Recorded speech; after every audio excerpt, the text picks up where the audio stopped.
Quando Bach estava com 14 anos, ele ganhou uma bolsa de estudos muito importante. Numa cidadezinha próxima a Hamburgo, tinha a melhor instituição musical da Alemanha, que era a Escola St. Michaelis. E para lá Bach foi. Aprofundou seus estudos e seus conhecimentos no órgão e na música instrumental. Teve a oportunidade de cantar num dos melhores coros da Alemanha da época e conhecer os melhores instrumentos da época. Depois desses seus estudos, dos 15 anos em diante, ele já estava preparado para iniciar sua carreira profissional. E foi o que ele fez, começando por uma cidade pequena, dirigindo uma igreja, a parte musical, e sucessivamente foi galgando outros cargos.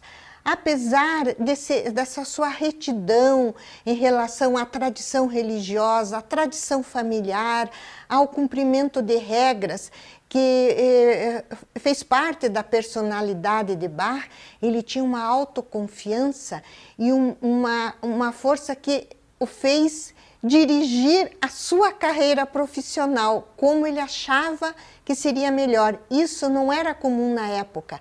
Os empregadores tratavam os músicos com muita autoridade, comandavam davam ordens para as composições, eles eram maltratados e às vezes assim tinham que ficar a vida inteira para aquele empregador.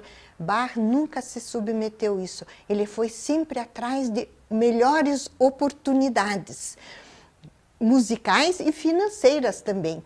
Quando ele estava com 20 anos e também com seu emprego numa cidade da Alemanha, ele decidiu e pediu autorização para o seu empregador, porque os músicos não podiam fazer nada sem a ordem do empregador, que ele queria ir à cidade de Lübeck, que era a 320 quilômetros de onde ele estava, para conhecer o que era considerado na época o maior organista da Alemanha, Buxtehude. E ele conseguiu um prazo, parece uns 15 dias, que ele poderia ir. Ele foi a pé, 320 quilômetros. Chegando lá e estudando com Buxtehude, ele ficou impressionado com a forma como Buxtehude tocava a pedaleira. Ali, aos 20 anos, ele começou a desenvolver aquela sua habilidade fantástica dos pés no órgão. Passaram-se, acho que quase 3 meses. Ele não se incomodou com a desobediência do seu empregador, porque ele estava fazendo uma coisa certa. Era uma oportunidade única que ele não poderia voltar lá. Quando ele voltou para o seu emprego, já teve desavenças, já saiu, já foi para outro. E assim ele conduziu a sua vida profissional. O órgão faz parte da vida e da personalidade de Bach. Os cultos religiosos sempre começavam com o som do órgão, uma tocata, um prelúdio, que também é uma obra curta, que era para criar a atmosfera de espiritualidade e chamar a espiritualidade e concentração dos fiéis. Bach compôs 46 prelúdios para órgão. Agora, no século XXI, os músicos trazem Bach para o nosso tempo de uma forma diferente, repaginado, eu diria até homenageado. No começo do século XX, o compositor italiano Busoni fez uma transcrição para piano de um dos prelúdios de Bach, que o tema é sobre o encontro, o amor e o encontro das pessoas. O tema do texto que inspirou Bach.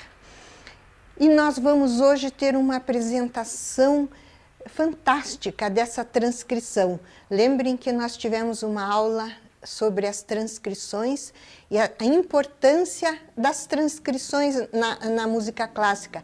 Amplia o público e o acesso de uma grande obra transmitida em outros instrumentos, em outras linguagens musicais, espalha-se a música clássica. O ano passado, 2020, um grande pianista, ele é russo-alemão, Igor Levit, gravou essa transcrição deste prelúdio de Bach. Foi premiada a apresentação dele, a interpretação que vocês vão assistir. Ele tocou no piano da mesma forma que Bach tocava no órgão. Vocês vão observar, olha a escuta ativa. Vai ser filmado, ele, em alguns momentos, ele utiliza o polegar e o mingo para a melodia principal e com os 3 dedos do meio vai fazendo as ornamentações, que são aqueles enfeitezinhos que é tão típico da música barroca. É quase um clipe o que a gente vai ver, porque vão aparecer imagens retratando a visão do encontro, da união no século XXI.